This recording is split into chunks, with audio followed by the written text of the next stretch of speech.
4 cazas despegaron en la oscuridad, 8 misiles supersónicos viajando a más de 3 veces la velocidad del sonido, un portaaviones estadounidense de 100.000 toneladas como objetivo, y exactamente 29 minutos que separaron al mundo de una guerra catastrófica en Medio Oriente. Esto no es ficción, no es una simulación militar, es uno de los enfrentamientos navales más intensos y menos conocidos de las últimas décadas, donde la tecnología rusa se enfrentó cara a cara con la maquinaria de defensa más sofisticada del planeta. Pero aquí está lo que nadie te ha contado. El resultado de esos 29 minutos no solo determinó quién ganaba esa batalla, cambió para siempre la forma en que Irán planea enfrentarse a Estados Unidos. Y las consecuencias de esa madrugada todavía se sienten hoy. Para entender cómo 4 pilotos iraníes terminaron volando hacia lo que muchos consideraban una misión suicida, necesitamos retroceder unos días y meternos en la cabeza de los comandantes que tomaron esa decisión. Debajo de las montañas que rodean Teherán existe una red de búnkeres diseñada para sobrevivir a un ataque nuclear. Es ahí donde los comandantes de la Guardia Revolucionaria Islámica se reunían cada mañana para analizar los movimientos de su enemigo más temido. Y durante semanas, los informes que llegaban a esas mesas pintaban un panorama aterrador.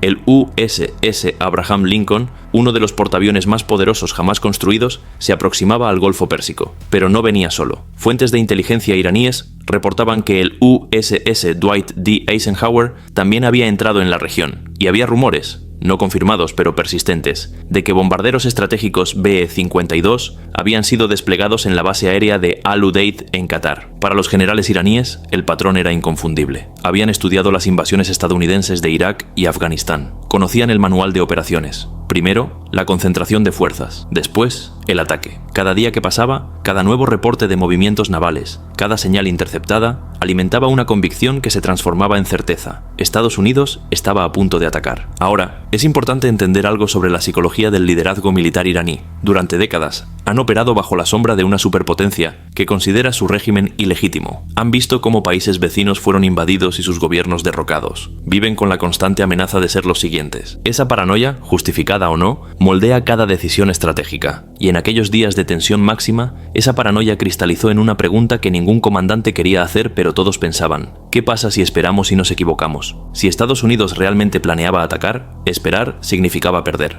El portaaviones era la pieza central de cualquier ofensiva estadounidense. Sus cazas podían alcanzar objetivos en todo Irán. Sus misiles de crucero podían destruir infraestructura crítica. Permitir que se posicionara en el Golfo era entregarle al enemigo la ventaja definitiva. Pero, ¿y si actuaban primero? La lógica era brutal en su simplicidad. Un ataque sorpresa contra el Lincoln podría inutilizar el arma más poderosa de Estados Unidos en la región antes de que pudiera ser utilizada. Incluso si no lo hundían, el daño obligaría a una retirada. Compraría tiempo. Cambiaría el cálculo estratégico. Era una apuesta desesperada, pero para hombres que creían genuinamente que su país estaba a punto de ser atacado, parecía la única opción racional. La orden fue dada. Para ejecutar esta misión, Irán recurriría a lo mejor que tenía. Y lo mejor que tenía era, en realidad, lo mejor que Rusia le había vendido apenas 8 meses antes. El Sukhoi Su-35 Flanker E no es un caza cualquiera. Es el pináculo de la ingeniería aeronáutica rusa. Una máquina diseñada específicamente para enfrentar a los cazas occidentales más avanzados. Piénsalo así. Si los F-18 Super Hornets estadounidenses son el equivalente aéreo de un deportivo de alta gama, el Su-35 es la respuesta rusa. Un vehículo construido con una filosofía diferente, pero con capacidades igualmente letales. Su radar Irbis-E puede detectar objetivos a más de 400 kilómetros de distancia. Sus motores con empuje vectorial le permiten realizar maniobras que desafían las leyes de la física. Y su capacidad de carga le permite transportar una variedad de armamento que lo convierte en una amenaza para cualquier cosa que vuele o flote. Pero lo que hacía a estos Su-35 particularmente peligrosos esa madrugada no era su agilidad ni su radar. Era lo que llevaban debajo de las alas. El KH-31, conocido en la nomenclatura de la OTAN como AS-17 Krypton, es un misil antibuque supersónico que representa la peor pesadilla de cualquier comandante naval. Viaja a Mach 3,5. Eso significa que cubre 1,5 kilómetros cada segundo. Desde el momento en que los radares de un barco lo detectan hasta el momento del impacto, la tripulación tiene menos de 2 minutos para reaccionar, y no es solo su velocidad lo que lo hace letal. El KH-31 está diseñado para evadir las defensas. Vuela a apenas 15 metros sobre el agua, utilizando las olas como cobertura contra los radares. En su fase terminal, ejecuta maniobras de evasión calculadas para confundir los sistemas antimisiles. Cada Su-35 que despegó esa madrugada llevaba 2 de estos misiles, 8 proyectiles supersónicos dirigidos contra un solo objetivo. El plan era simple en concepto, pero requería una ejecución impecable. Los 4 cazas volarían bajo, utilizando la curvatura de la tierra y la costa iraní para ocultarse de los radares estadounidenses. Se aproximarían desde el noreste, donde el ruido electrónico de la costa proporcionaría cobertura adicional. A la distancia máxima de lanzamiento, ascenderían brevemente, dispararían sus misiles en una salva coordinada y huirían hacia territorio iraní antes de que los cazas estadounidenses pudieran interceptarlos. La idea era abrumar las defensas del Lincoln. Un solo misil podía ser interceptado, 2 quizás también, pero 8 misiles supersónicos, llegando simultáneamente desde la misma dirección, cada uno viajando a más de 4.000 km por hora, era un escenario para el que ningún sistema de defensa había sido diseñado, o eso creían los iraníes. A las 4:47 de la madrugada, hora local, los motores de los 4, Su-35, rugieron en la base aérea de Bushehr. Los pilotos habían sido seleccionados personalmente para esta misión. Eran los mejores que Irán tenía, hombres que habían entrenado durante meses con los nuevos cazas rusos, que conocían cada sistema, cada capacidad, cada limitación de sus máquinas. También sabían que probablemente no regresarían todos. Un portaaviones estadounidense no navega solo. El Lincoln estaba rodeado por un grupo de ataque que incluía cruceros con sistemas Aegis, destructores equipados con los radares más avanzados del mundo y submarinos cuya ubicación exacta nadie conocía. Y en el aire, los E-2D Hawkeye, aviones de alerta temprana capaces de detectar una mosca a 300 kilómetros de distancia. Penetrar ese escudo defensivo era como intentar entrar a una fortaleza medieval cruzando un campo de flechas. Pero las órdenes eran las órdenes. Los Su-35 ascendieron en la oscuridad y inmediatamente descendieron hasta apenas 100 metros sobre el agua del Golfo. A esa altitud, los radares de superficie tenían dificultades para distinguirlos del ruido de las olas. Era un vuelo peligroso. Cada segundo requería concentración absoluta para no terminar estrellándose contra el Mar Negro, que pasaba debajo a casi 1000 km por hora. Volaron en formación cerrada, 4 puntos de calor moviéndose como uno solo hacia el este. Sus sistemas de comunicación permanecían en silencio para evitar ser detectados. Cada piloto sabía exactamente lo que tenía que hacer, porque lo habían ensayado docenas de veces en simuladores. Kilómetro tras kilómetro, se acercaban al grupo de ataque estadounidense, y kilómetro tras kilómetro, se acercaban al momento de la verdad. Mientras los Su-35 atravesaban la oscuridad, el USS Abraham Lincoln continuaba su tránsito rutinario hacia el Golfo Pérsico. Rutinario, pero no relajado. Un portaaviones estadounidense nunca baja la guardia. En cualquier momento del día o la noche, hay cientos de sistemas monitoreando todo lo que se mueve en cientos de kilómetros a la redonda. El centro de dirección de combate, ubicado en las entrañas del barco, es una catedral de pantallas azules y comunicaciones susurradas, donde docenas de operadores vigilan cada blip en cada radar. Pero el verdadero centinela del grupo de ataque no estaba en el Lincoln. Estaba a 10.000 metros de altura, volando en círculos lentos y constantes. El E-2D Advanced Hawkeye es, esencialmente, un radar volador. Su distintivo disco giratorio sobre el fuselaje puede detectar amenazas aéreas y de superficie a distancias que harían palidecer a cualquier sistema terrestre. Y más importante aún, puede coordinar la respuesta defensiva de todo el grupo de ataque en tiempo real. Esa madrugada, el Hawkeye no estaba solo. El USS Port Royal, un crucero de la clase Ticonderoga, mantenía su radar SP-1 escaneando continuamente el horizonte, y varios destructores de la clase Arleigh Burke formaban un perímetro defensivo alrededor del portaaviones.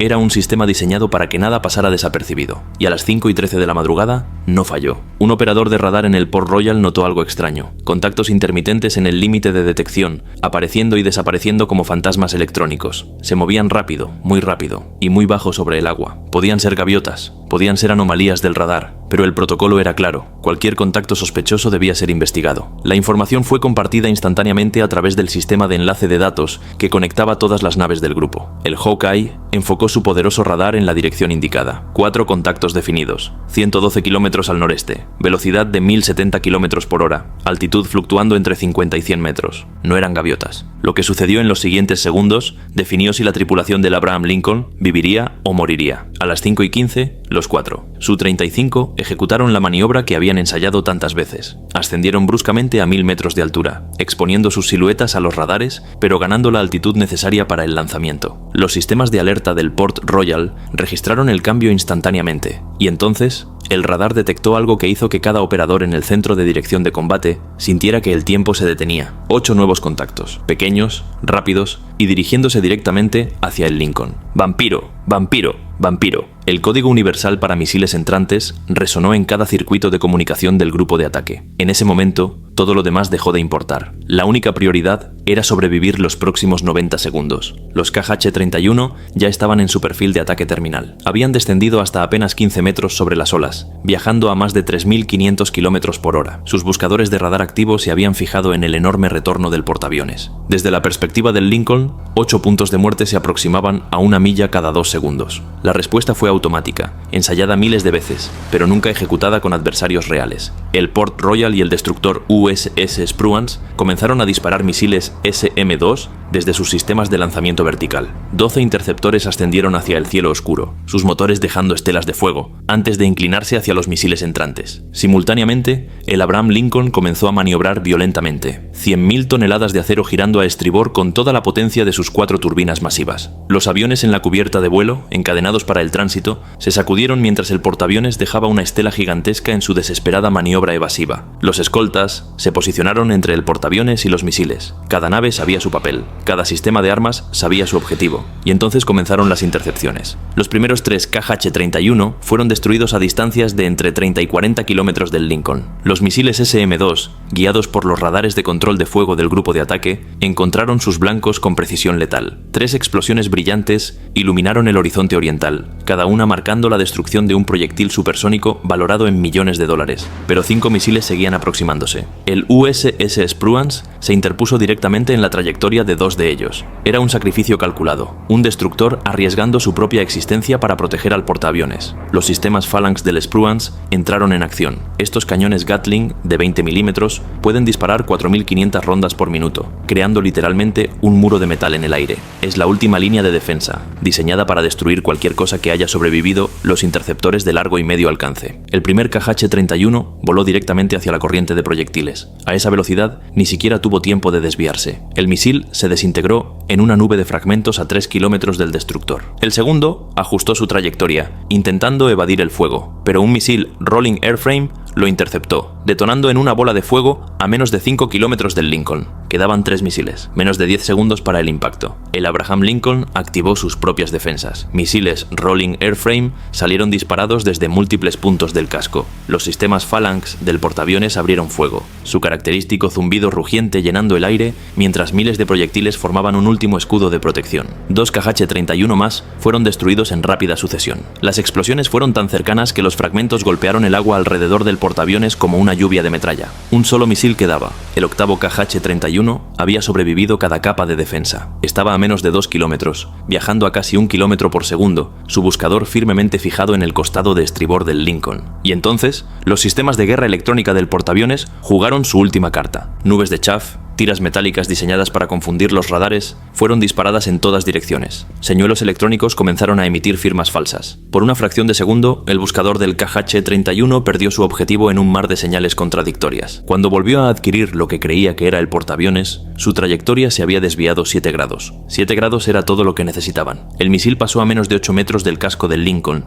y se estrelló contra el agua a 25 metros de distancia. La detonación levantó una columna de agua de 30 metros de altura. La onda de choque sacudió el portaaviones y dañó algunos sensores externos. Pero el Lincoln seguía a flote, seguía operacional, seguía listo para la guerra, y ahora, con un acto de guerra cometido contra fuerzas estadounidenses, llegaba el momento de la respuesta. Los 4, Su-35, habían completado su ataque, y estaban huyendo a máxima velocidad hacia territorio iraní. Los pilotos sabían que habían hecho todo lo posible. Habían lanzado sus misiles, habían ejecutado el plan perfectamente. Ahora solo quedaba sobrevivir el regreso. Pero 80 kilómetros es mucha distancia cuando tienes cazas enemigos persiguiéndote. 4 FA-18. Super Hornets habían sido catapultados desde el Lincoln en el momento en que se detectó el ataque. Armados con misiles AIM-120 AMRAAM y guiados por la imagen táctica completa del E-2D Hawkeye, estos cazas no tenían dudas sobre dónde estaban sus objetivos. Los pilotos estadounidenses estaban furiosos. Su barco había sido atacado, sus compañeros habían estado en peligro mortal, y ahora tenían autorización para responder con fuerza letal. Los Su-35 eran rápidos,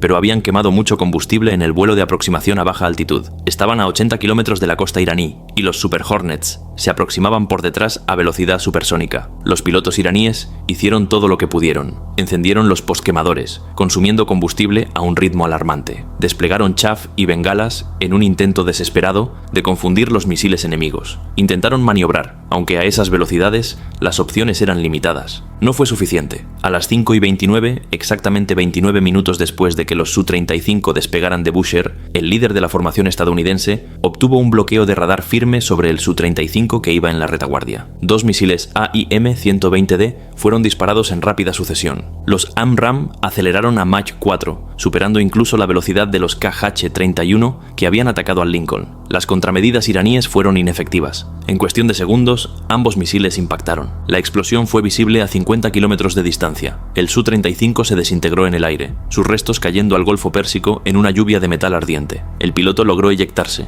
su paracaídas abriéndose mientras descendía hacia las aguas oscuras. 4 minutos después, un segundo Su-35 fue alcanzado. El primer misil impactó en el motor de babor, causando daño catastrófico. El caza entró en una espiral incontrolable, dejando una estela de fuego y humo mientras caía. Este piloto también logró eyectarse, aunque su avión se hundió en el mar segundos después. Los 2 Su-35 restantes enfrentaban una situación imposible. Su combustible estaba críticamente bajo, sus aviones estaban estresados por las maniobras defensivas de alta velocidad, y los Super Hornets seguían aproximándose, con más misiles listos para disparar. Ambos pilotos tomaron la misma decisión: vivir para luchar otro día. El primero transmitió una declaración de emergencia y se lanzó hacia la pista militar más cercana en Bandar Abbas. Sin tiempo para procedimientos normales, realizó un aterrizaje de emergencia sin tren de aterrizaje. El Su-35 se deslizó sobre el concreto en una cascada de chispas, sufriendo daños estructurales severos, pero manteniendo a su piloto con vida. El segundo logró bajar su tren de aterrizaje, pero llegó demasiado rápido. Ambos neumáticos principales reventaron al tocar tierra, y el caza se salió de la pista, sufriendo daños que lo dejarían fuera de servicio durante meses. A las 5:45 de la madrugada, todo había terminado. 2 Su-35 destruidos, 2 más severamente dañados, 4 de los cazas más avanzados de Irán, perdidos o inutilizados en un solo enfrentamiento. Y el USS Abraham Lincoln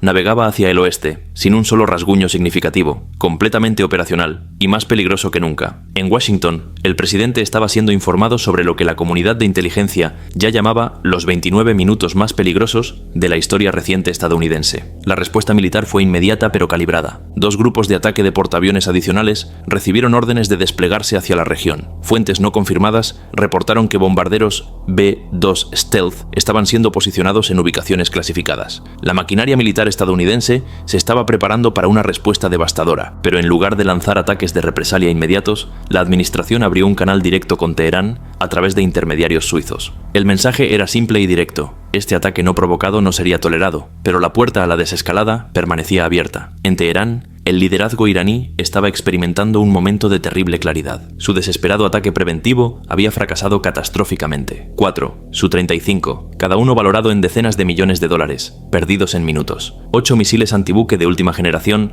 desperdiciados sin causar daño significativo, y en lugar de prevenir operaciones estadounidenses, habían dado a Estados Unidos una justificación blindada para una campaña militar que Irán simplemente no podía ganar. Las siguientes 72 horas vieron actividad diplomática frenética en múltiples frentes.